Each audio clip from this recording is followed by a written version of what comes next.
میں دنیا میں تو گھومتا رہا، اس سے زیادہ 60 برس سے میں مسافریاں کرتا ہوں، لیکن گئے 30-40 برس سے آہستہ آہستہ ہماری جماعت کے اندر 2 قسم کے لوگ ہو گئے ہیں۔ ایک وہ لوگ ہیں کہ جو پیورلی شریعتی ٹائپ کے ہیں، یعنی وہ قرآن حدیث وغیرہ ہی کی طرف ولن رکھتے ہیں، اور گنانوں کو وہ اچھا نہیں سمجھتے، اس کو ہندو طریقہ سمجھتے ہیں، نیاز وغیرہ کو بھی وہ نہیں سمجھتے، یہ دعا پڑھنے کا بھی ان کا ایمان وغیرہ نہیں ہے، وہ شریعتی ٹائپ کے ہیں، اور وہ بھی شریعت سنی ٹائپ کی ہے۔ ایسے بہت سے لوگ زیادہ ہو رہے ہیں ہماری جماعت کے اندر۔ دوسرے وہ لوگ ہیں کہ جو اصل پرنالی کا اور اسماعیلی مذہب کے اوپر ٹکے ہوئے ہیں، ون وے اور دی ادر۔ بھلے ان لوگوں کو اتنا علم نہیں، بھلے ان کو ہمارے مذہب کی سچپنت کی وہ حقیقت کا پتہ نہیں کہ جو ہونا چاہیے، مگر پھر بھی وہ اپنے ایمان اور یقین سے مولانا حضرت امام کو اپنا امام، اپنا رہبر، اپنا مالک اور اللہ کی ذات اور نور سمجھ کے بیٹھے ہوئے ہیں۔ وہ لوگ جو شریعتی ٹائپ کے ہیں وہ حضرت امام کے نور کو نہیں سمجھتے، وہ نور کو قبول کرتے ہی نہیں، کیونکہ ان شریعتی لوگوں کے ساتھ جن کا ان کا ملنا جلنا ہے، جو میجورٹی ہے ہمارے اہل سنت جماعت کے لوگ، ان کے اندر نور کی کانسیپٹ ہے ہی نہیں، ان کے اندر امام کی جیسی کوئی انسٹیٹیوشن ہے ہی نہیں، ان کے اندر امام جیسی بات ہی نہیں ہے، اللہ اور رسول بس۔ اور بہت کبھی ہوا تو پہلے 4-5 خلیفاؤں کو مان لیتے ہیں، بعض تو 4 ہی کو مانتے ہیں، بعض ایسے ہیں کہ جو 5-6 کو تک آتے ہیں، کیونکہ بعد میں پھر ایسی گڑبڑ ہو گئی کہ مسلمانوں نے خلافت کو ماننا چھوڑ دیا، بلکہ خلافت کے اگینسٹ جا کے لڑائیاں ہوئیں، اور آخر آہستہ آہستہ کئی دفعہ خلیفہ کو مار بھی ڈالا، پھر خلافت قائم ہوئی۔ اور 1922 میں آج سے 68 ایئرز پہلے مصطفیٰ کمال پاشا نے مسلمانوں کا آخری خلیفہ سلطان عبدالحمید جو ٹرکی کا بادشاہ تھا اس کو ڈپوز کیا، بعد میں وہ مر بھی گیا اور خلافت مٹ گئی۔ خلافت کبھی بھی مذہبی انسٹیٹیوشن نہیں رہی، وہ تو ایک سول چیز تھی، پولیٹیکل چیز تھی۔ اس کے لیے ہم اسماعیلی جو ہم شیعہ ہیں، ہمارے اندر خلافت کا وہ درجہ کہ جو عام بھائیوں کے اندر ہے وہ ہے ہی نہیں۔ ہمارا امام، ہمارا خلیفہ، ہمارا بادشاہ، ہمارا دھنی، ہمارا ماسٹر جو کچھ بھی ہے حضرت امام ہے، ہم دوسرے کو مانتے ہی نہیں، جانتے ہی نہیں، ہمارا سب کچھ وہی ہے۔ اے تجھ بنا کوئی امر نہ دیسے سامی امن چھے تمہارو آدھار جی۔ اے مولا تیرے بغیر ہم کو کوئی دوسرا دکھتا ہی نہیں، اور حقیقت یہی ہے کہ اس کے بغیر کوئی نہیں، علی نبی کا نور یہی ہے۔ ہم اسماعیلی اپنے آپ کو مسلمان کہتے ہیں اور بلا شک ہم مسلمان ہیں، لیکن ہمارے عام مسلمان بھائیوں سے ہمارا طریقہ تھوڑا جدا ہے، اور جدا یہ ہے کہ ہم یہ مانتے ہیں کہ جس خدا تعالیٰ نے یہ زمین آسمان پیدا کیا وہ خدا تعالیٰ کہاں ہے، ہم یہ جاننا چاہتے ہیں، اور ہم اس جاننے کے لیے کوشش کرتے ہیں کہ جس نے یہ سب کچھ پیدا کیا وہ کہاں ہے۔ اب اس نے بہت سا کام کاج، گفتگو، بہت سا ڈائیالوگ رسول اکرم کے ساتھ کیا ہے، جس کو ہم قرآن کہتے ہیں۔ قرآن بلا شک اللہ کا کلام ہے، اور خدا کا ہر جو لفظ ہے وہ قرآن پاک میں جو ہے وہ اللہ کا لفظ ہے، ہم اس کو قبول کرتے ہیں۔ تو خدا تعالیٰ نے کیا اپنے لیے کچھ انٹروڈکشن یا کوئی طریقہ ڈھونڈوانے کا، اپنی کچھ ریکگنیشن کو اشارہ کیا ہے کہ میں کون ہوں، کہاں ہوں، کیسا ہوں؟ ہاں، تو ہم اسماعیلی وہ قرآن کے اندر ڈھونڈتے رہے رسول اللہ کے زمانے میں، تو نبی کریم نے عام لوگوں کو جو قرآن دیا تو دیا، لوگ اس کی تلاوت کرتے رہے، پڑھتے رہے، لیکن قرآن کے اندر بہت سی ایسی چیزیں ہیں کہ جو ان عربوں کو بھی سمجھ میں نہیں آتی تھی، تو رسولullah کے پاس پرائیویٹلی 5-25 آدمی بیٹھ کے آئے تھے، باقی چلے جاتے تھے، کوئی اپنے کھیتر میں چلا جاتا تھا، کچھ گھیٹے بکریاں لے جاتا تھا، لیکن جن کو شوق تھا، جن کو جستجو تھی، جن کو کریونگ تھی، جن کو سرچ کرنے کی توفیق تھی، ایسے کچھ لوگ تھے کہ جو جا کے بیٹھا کرتے تھے. میں نے چند کا نام آپ کے سامنے دیا ہے. نبی کریم ان کو پھر سمجھایا کرتے تھے. نبی دیکھتے تھے کہ اس کی لیول کیسی ہے، اس لیول کے حساب سے ان کو کہا کرتے تھے. کہ عام لوگوں کو اگر نبی یہ بھید بتاتے کہ جو یہ 25-50 آدمیوں کو دیتے تھے تو اسلام مٹ جاتا. وہ بھید کیا تھا؟ وہ بھید کتابوں کے اندر موجود ہے. رسول اکرم ان کو کہا کرتے تھے کہ دیکھو اللہ ہے، وہ نور ہے، لیکن اللہ نے کہا ہے کہ میں مبین ہوں. مبین کہتے ہیں جو آنکھوں سے دکھا جائے.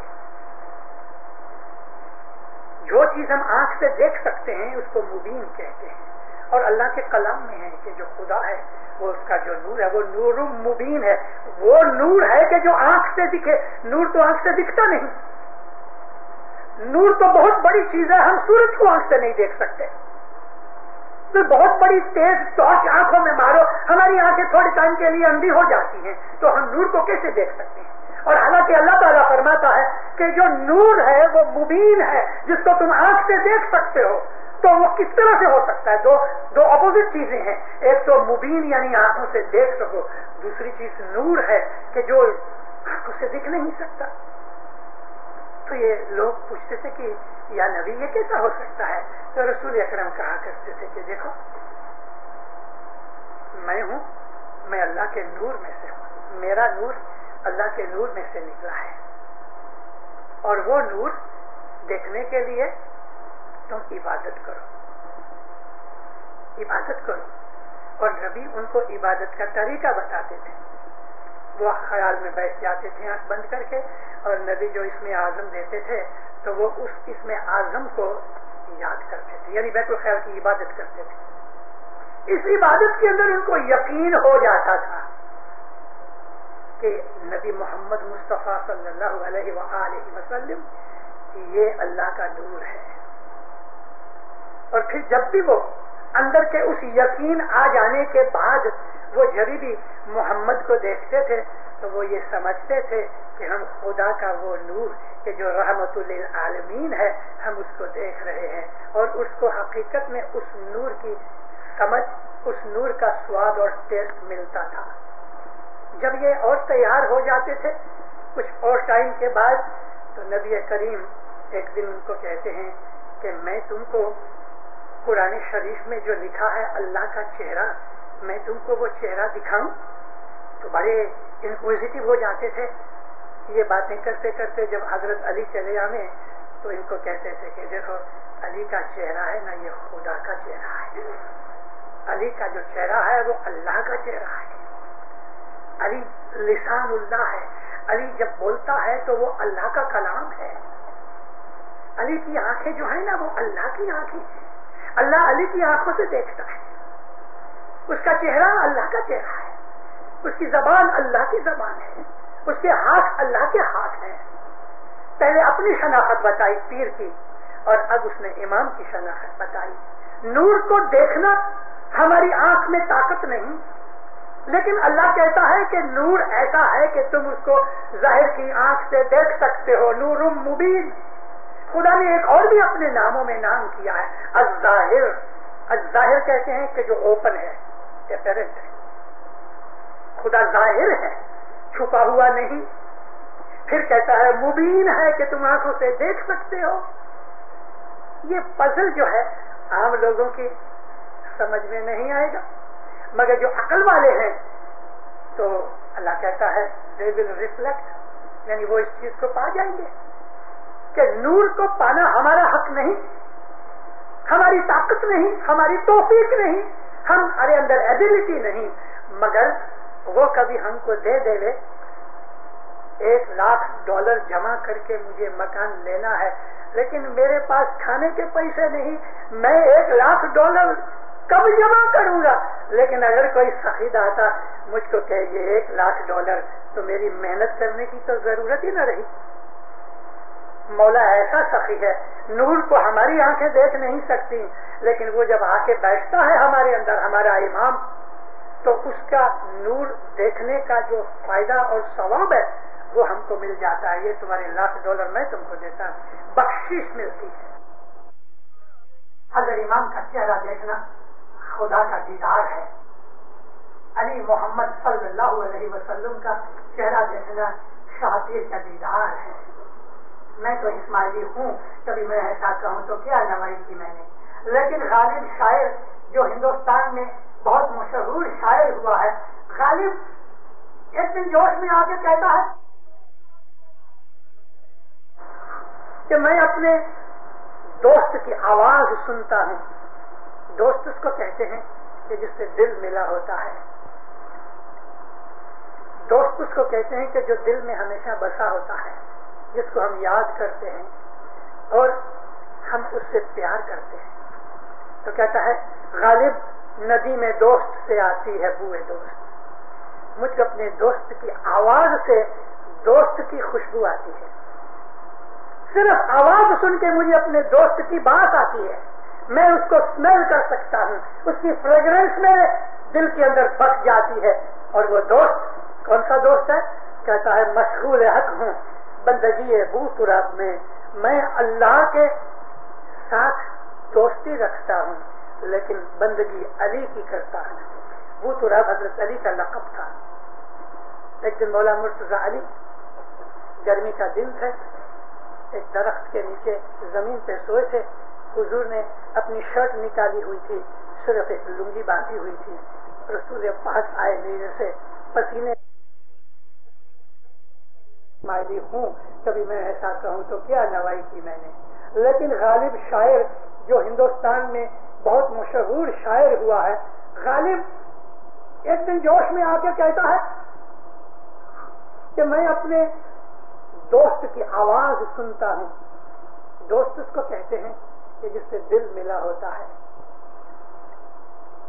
دوست اس کو کہتے ہیں کہ جو دل میں ہمیشہ بسا ہوتا ہے، جس کو ہم یاد کرتے ہیں اور ہم اس سے پیار کرتے ہیں۔ تو کہتا ہے غالب ندی میں دوست سے آتی ہے بوئے دوست، مجھ کو اپنے دوست کی آواز سے دوست کی خوشبو آتی ہے، صرف آواز سن کے مجھے اپنے دوست کی بات آتی ہے، میں اس کو اسمیل کر سکتا ہوں، اس کی فریگرنس میرے دل کے اندر بس جاتی ہے۔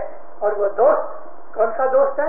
کہتا ہے مشغول حق ہوں بندگی بو تراب میں اللہ کے ساتھ دوستی رکھتا ہوں، لیکن بندگی علی کی کرتا ہوں۔ بو تراب حضرت علی کا لقب تھا۔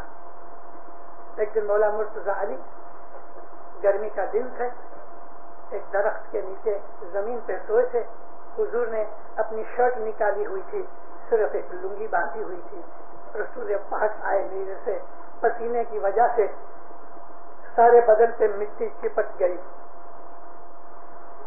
تو نبی کریم دیکھ کے ہنسنے لگے، فرمایا اے ابو تراب مٹی کے باپ اٹھو۔ تو اس دن سے حضرت علی کا لقب پڑ گیا، ابو تراب مٹی کا باپ۔ اور سچ بات یہ ہے، یہ جو دھرتی ہے اس کا باپ تو وہی ہے نا، اور کون ہے؟ مٹی صرف مٹھی بھر مٹی نہیں، یہ زمین مٹی ہے، یہ ساری دنیا جو ہے اس کا باپ کون ہے؟ وہی باپ ہے۔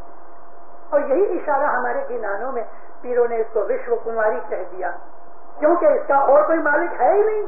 آج تک انسان کی ساری ہسٹری کے اندر کبھی ایسا نہیں ہوا کہ ساری دنیا کا ایک راجہ بادشاہ ہو سکے، آج تک ہوا نہیں ہے، لیکن یہ ہونے والا ہے کہ ساری دنیا میں جتنے بھی انسان ہوں گے وہ سب کے سب اس زمانے کے امام کو اپنا بادشاہ مانیں گے، اور ساری دنیا کے اوپر اس کا راج اور اس کی حکومت ہوگی، اور یہ ہونے والا ہے۔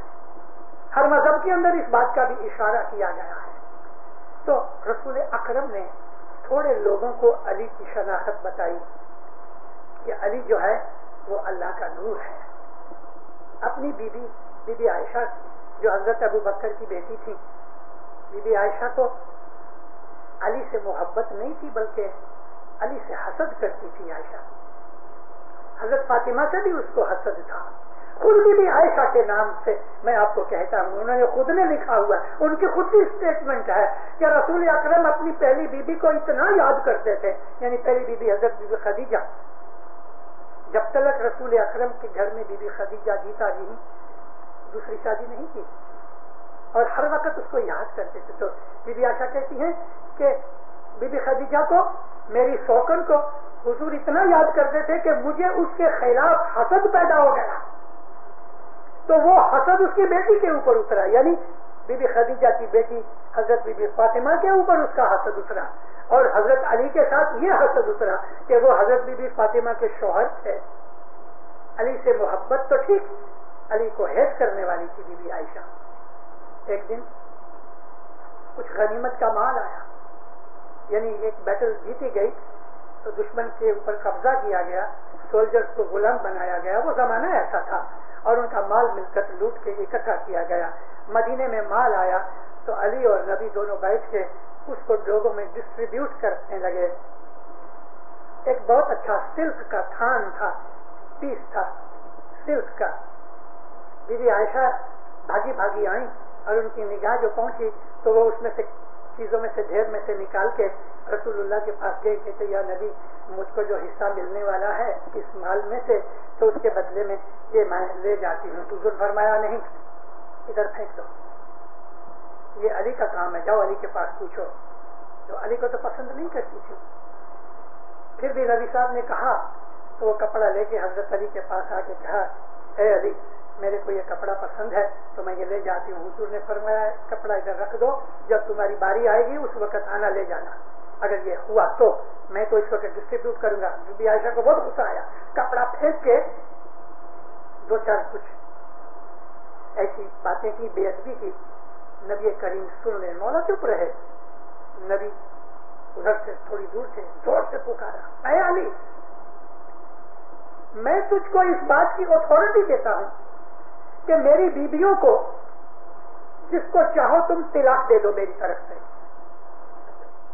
یہ اتھارٹی آج تک دنیا میں کبھی کوئی دے نہیں سکتا. کوئی انسان اپنی بیوی کو طلاق دینے کے لیے کسی کو اتھارٹی نہیں دے سکتا، لیکن نبی نے حضرت علی کو یہ اتھارٹی دی کہ میری بیویوں میں سے تو جس کو چاہے تم طلاق دے دو، وہ میری طلاق ہے.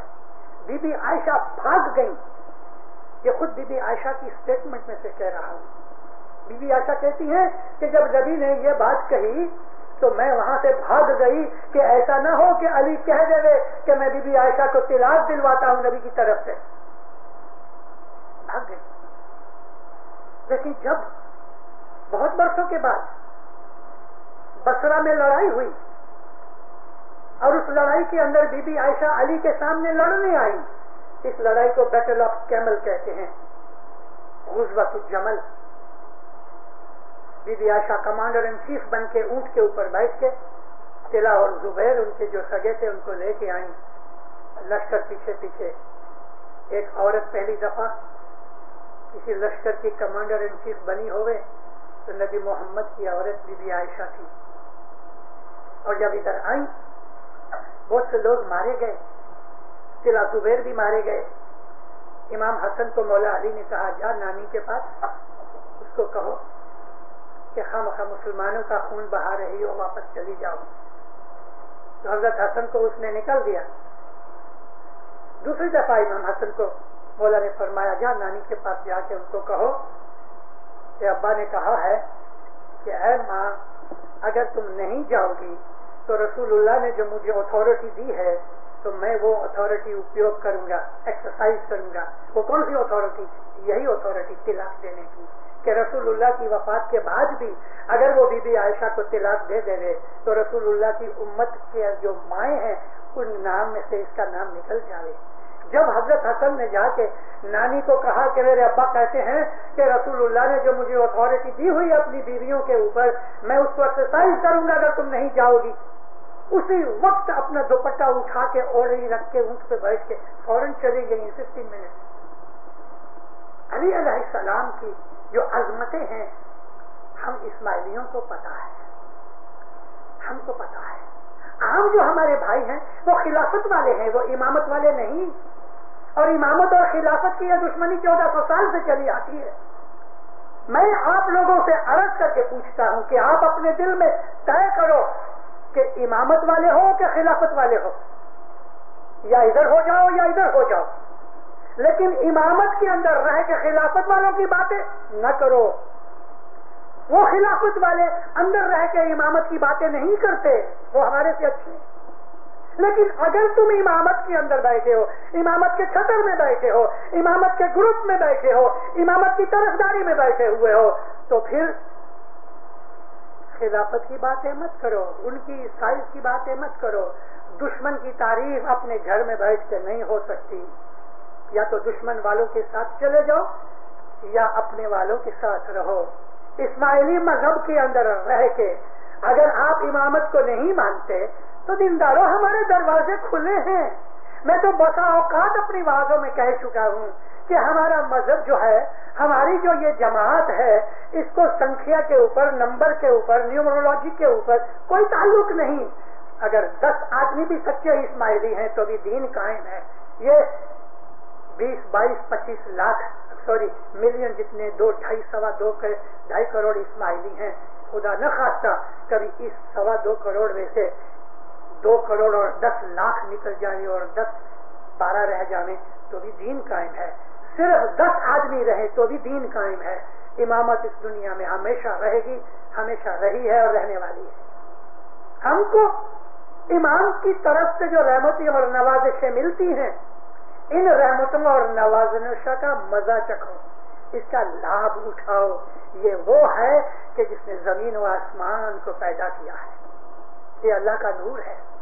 ہم امام کو اس کے بدنی حالت کے اندر خدا نہیں کہتے، ہم نے کبھی حضرت امام کو آغا خان کو خدا نہیں کہا، اور اگر کوئی کہتا ہے تو وہ غلطی کے اوپر ہے، کیونکہ کوئی گوشت پوست کا جو بدن ہے یہ خدا نہیں ہو سکتا۔ یہ تو پیدا ہوا،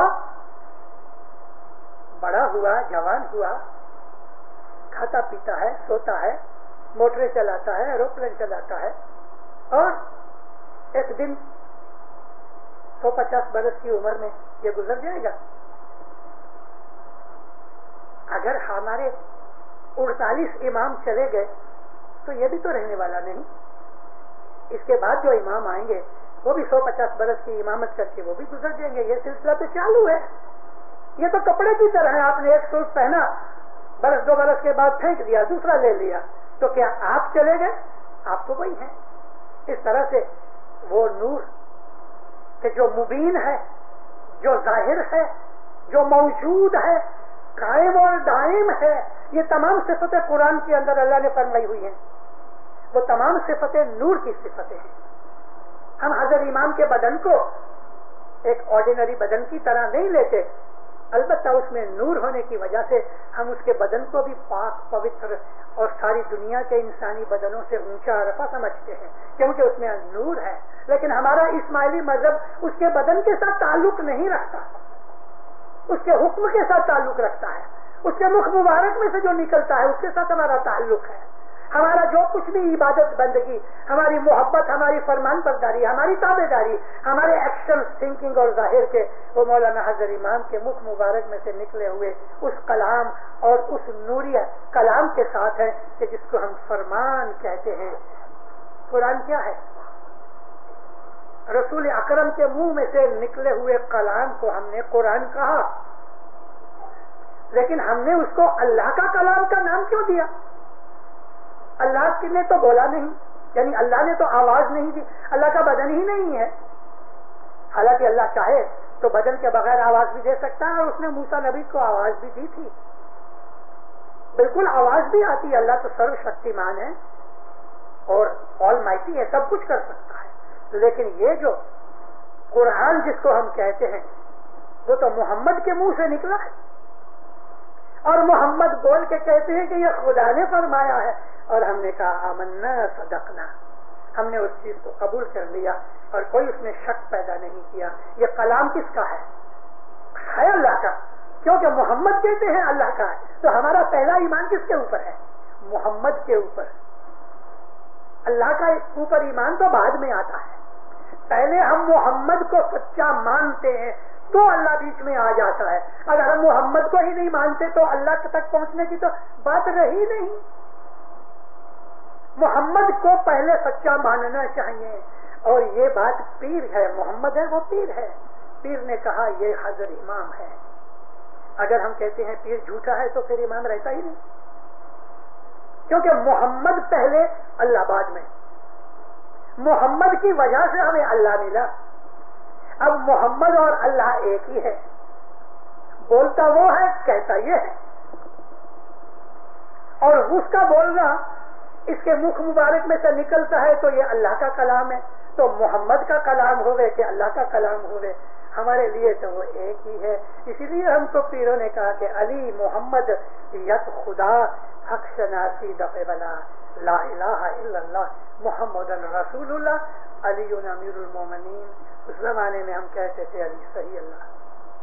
مگر ہم جب کہتے ہیں علی صحیح اللہ، وہ لوگ جو ہماری مذہب کے اندر شریعتی لوگ ہیں ان کو بہت آگ لگتی ہے، بنا چاہتے ہیں.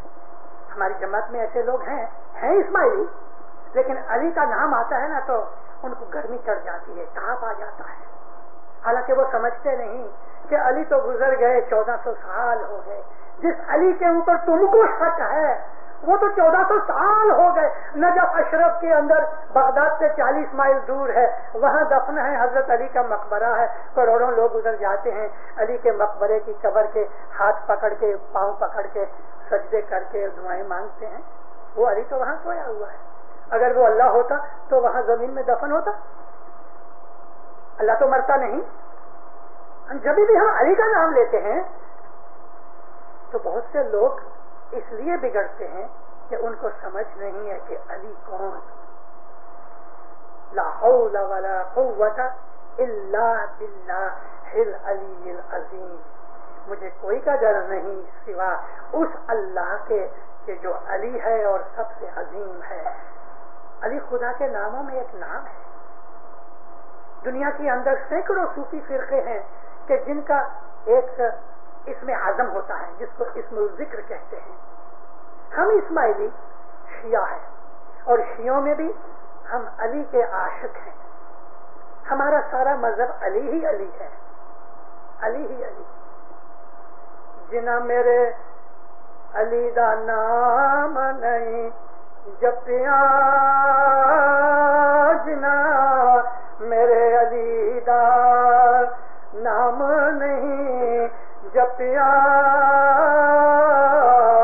سے کیوں سورا سدائیں جاوے. وہ جو علی کا نام نہیں لیتے وہ اپنے آپ کو بہادر کیسے کہہ سکتے ہیں؟ وہ بہادر نہیں. کسی اور اوپر کے پاس میں سے کسی گنان میں ہے بھج پڑو دوڑ پڑو، بھج پڑو ستگر جی دے شرنے جیسن میں پار اتارے. ستگر سچے مرشد کے پاؤں میں جا کے گر جاؤ کہ وہ تم کو ایک آنکھ کی پلک میں تم کو پار اتار دے گا. یہاں پار اتار دینے کا مطلب ہے تمہارے اندر کی سب بدیاں اندھیرا دور کر دے گا. یقین آنا چاہیے. علی کی شناخت نبی نے بتائی. نبی بار بار علی کی تعریف کر کر کے جو مومن تھے ان کو مضبوط کرتے رہے، لیکن علی کے دشمن بہت تھے. اس وقت بھی تھے، آج بھی ہیں، مگر علی تو علی ہے. پھر شمس کہتے ہیں اے علی، اے مولا علی تو حق ہے. حق خدا کے ناموں میں سے ایک نام ہے. حق کہتے ہیں ٹروتھ کو. تو پاک ہے، پیور ہے اور بادشاہ ہے. ساری زمین آسمان تیری سلطنت ہے. مہربان ہے، کمپیشنیٹ ہے، بخششیں دینے والا ہے، بھولے چکے درگزر کرنے والا ہے، مہربان ہے. حق تم، پاک تم، بادشاہ، مہربان بھی، علی تو ہی تم. پھر کہتے ہیں رب تو رحمان تو یعنی اول آخر قاضی تو ہی تو. رب تو ہے، پالنے والا، سسٹین کرنے والا تو ہے. رب بھی ہے،